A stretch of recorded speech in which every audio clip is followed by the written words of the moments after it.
माथे के प्रेशर को मैं ठीक नहीं कर पा रही हूँ, वहां पर फोकस करती हूँ तब भी ये ठीक नहीं हो पाता, यहाँ तक कि फोकस करने पर वो स्ट्रेस और बढ़ जाता है। अब इसे हम और एक्सप्लेन करते हैं, एनालिसिस करते हैं, ऐसा होता क्यों है। योग में सामान्यतः ये मैं कहता हूं कि जब भी आपका स्ट्रेस माथे पर, सिर पर या देह में कहीं पर भी है, तो आप उस स्ट्रेस को खत्म करने के लिए एक ड्रॉपिंग फिलॉसफी है, उसको फोकस करें। आप लोग देख सकते हैं हमारे फिलोसॉफिकल लेक्चर्स में। तो जैसे आई ड्रॉपिंग है या लेग ड्रॉपिंग है, हैंड्स ड्रॉपिंग है, ये सारी फिलॉसफीज हैं जो अप्लाई करने की बात करता हूं, जिसमें ये बच्ची जब फोकस करती है उसको डी स्ट्रेस करने के लिए, तो उसका स्ट्रेस और बढ़ जाता है, ये कहने का मतलब है। अब यदि इसको एनालिसिस करते हैं कि ऐसा क्यों होता है,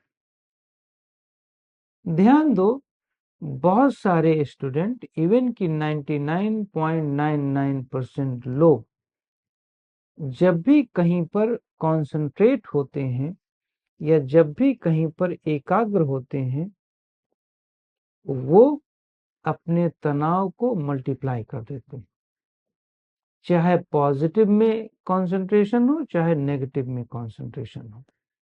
जैसे हम हठ योग में किसी एक बिंदु पर कंसंट्रेट होते हैं, हम मान लो त्राटक लगा रहे हैं।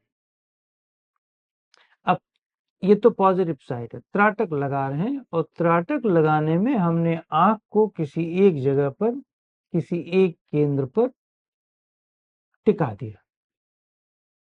अब उस केंद्र पर टिकाने के बाद आंखों में तनाव पैदा होने लगता है।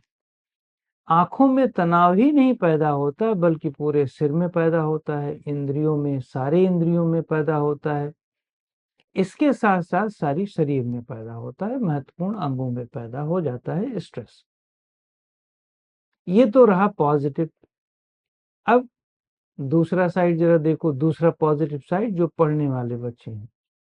पढ़ने वाले बच्चे जब पढ़ाई कर रहे होते हैं तो धीरे धीरे पढ़ने वाली चीजों पर, पुस्तकों पर, लिखने पर, ज्यादातर पढ़ने पर या रटने पर या समझने पर उनकी एकाग्रता बढ़ाते हैं, एकाग्रता बढ़ती है।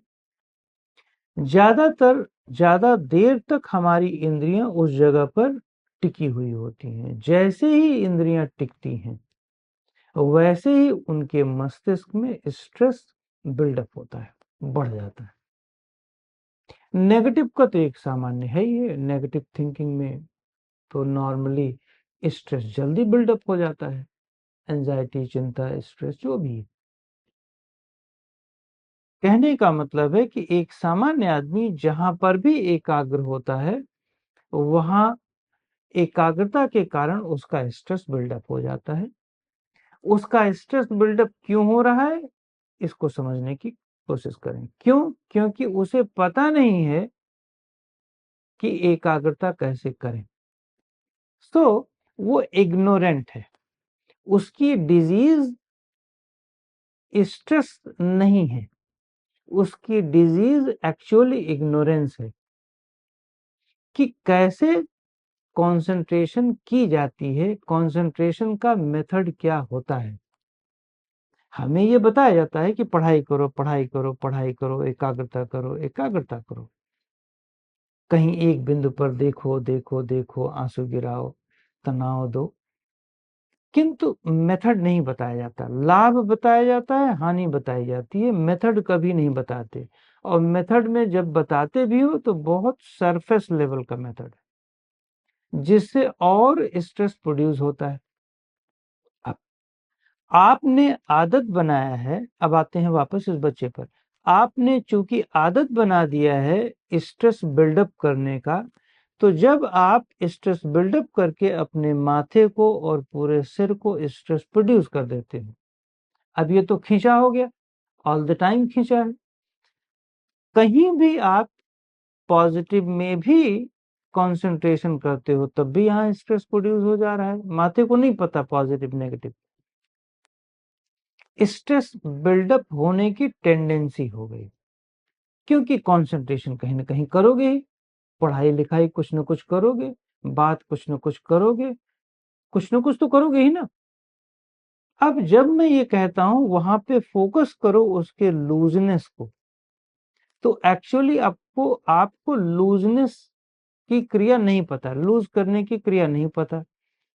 जब आप लूज करने के लिए कंसंट्रेट करते हो माथे और सिर में, तो अब चूंकि आपको इनडायरेक्टली अप्रत्यक्ष रूप से हमेशा स्ट्रेस प्रोड्यूस करने की आदत है, तो आप वहां जाओगे लूज करने के लिए और आप वापस आओगे स्ट्रेस प्रोड्यूस करके। करेक्ट? ये है इसका मूल एनालिसिस, और इसका एक्चुअल कॉज देखो तो इग्नोरेंस है। रोग इग्नोरेंस का है, रोग स्ट्रेस का नहीं है। मसल में तनाव, मसल में खिंचाव, माथे में ज्यादा तनाव खिंचाव है, सिर में खिंचाव है, ये रोग नहीं है। रोग आपकी इग्नोरेंस का है कि आप में अज्ञानता इतनी है कि आपको पता ही नहीं कि एकाग्रता कैसे करें। अब ऐसे बच्चों को आप क्या सलाह दें, या ऐसे साधकों को कैसी सलाह दें जिनको साधना से ही, जिनको कंसंट्रेशन से ही हेडेक हो गया है ऑल द टाइम। जबकि कंसंट्रेशन अच्छी चीज होती है, इसको हम योग दर्शन में ध्यान कहते हैं, योग दर्शन में ध्यान कहा जाता है। पर अब देखो मेरी फिलॉसफी यहाँ पर अब अप्लाई कैसे होती है। मैं उसको कहता हूं कि माइंड को स्विच कराना सीखो। स्विच ऑफ नहीं कराना जानते। जैसे एक स्विच है लाइट की या इलेक्ट्रिक की, बल्ब जल रहा है तो स्विच ऑफ और स्विच ऑन करना जानते हो आप। यहाँ तो स्विच ऑफ करना जान सकते हो, लेकिन यहाँ पर आप स्विच ऑफ करना नहीं जान पा रहे हो, तो माइंड को स्विच ओवर कर दो। माइंड को एक जगह से दूसरी जगह डाइवर्ट कर दो, वहां पे सिखाओ उसे लूजनेस की टेक्निक। तो इसीलिए मैं माइंड को सिर में ले जाने के बजाय मैं इसको शरीर के अन्य इंद्रियों में ले जाके शिफ्ट करता हूं, जैसे पैर। अब मैंने कहा कि बेटा तुम ड्रॉपिंग, पैर को ड्रॉप करो, पैर को छोड़ना सीखो। मसल की, पैर की मसल को छोड़ना सीखो। छोड़ो, कैसे छोड़ा जाता है। माइंड जहां पर, सिर में जहां पर खिंचाव है उसे छोड़ना नहीं सीख पा रहा है, तो माइंड को हमने ऐसी जगह पर केंद्रित किया जहां पर इजीली सीख सकता है, जहां पर कोई तनाव नहीं है, फिर वहां पर अनुभव कर सकता है पैर की मसल, क्योंकि वो बड़ी मसल। यदि माइंड वहां पर सीखने लगता है और माइंड वहां पर रिलैक्सेशन पाने लगता है, पहली बात तो छोड़ना सीखता है, और छोड़ने के बाद रिलैक्सेशन सीखता है। तो माइंड जैसे ही रिलैक्सेशन होने लगती है छोड़ने के बाद, वैसे ही उसका सिर दर्द, ये जो लाइट हेडेडनेस 24 आवर रहता है, वो इमीडिएटली कंट्रोल में आ जाता है। वो इमीडिएटली स्ट्रेस रिलीज होने लगता है। वो क्यों? क्योंकि सिर पे आपने काम नहीं किया, आपने पैर पे काम किया, आपने हाथ पे काम किया।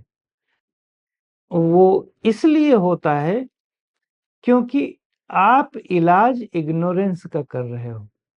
आप इलाज सिर का नहीं कर सकते। आप एक्चुअली इलाज सिर का नहीं कर रहे थे, माथे का नहीं कर रहे थे, माथे में होने वाले तनाव को नहीं कर रहे थे, और न ही आप इलाज पैर का कर रहे थे। आप एक्चुअली इलाज केवल छोड़ने का कर रहे थे, सीख रहे थे कि कैसे छोड़ा जाए। जैसे ही मन पैर की मसल्स को लूज करना, छोड़ना सीखने लगा, अनुभव करने लगा, उसको इमीडिएटली इतना रिलैक्सेशन मिलने लगा, और उस रिलैक्सेशन से ही उसके मस्तिष्क में जो स्ट्रेस था, उसके माथे पर जो स्ट्रेस था, वो भी रिलीज होने लगा। एक्चुअली साइंस इसकी यही है।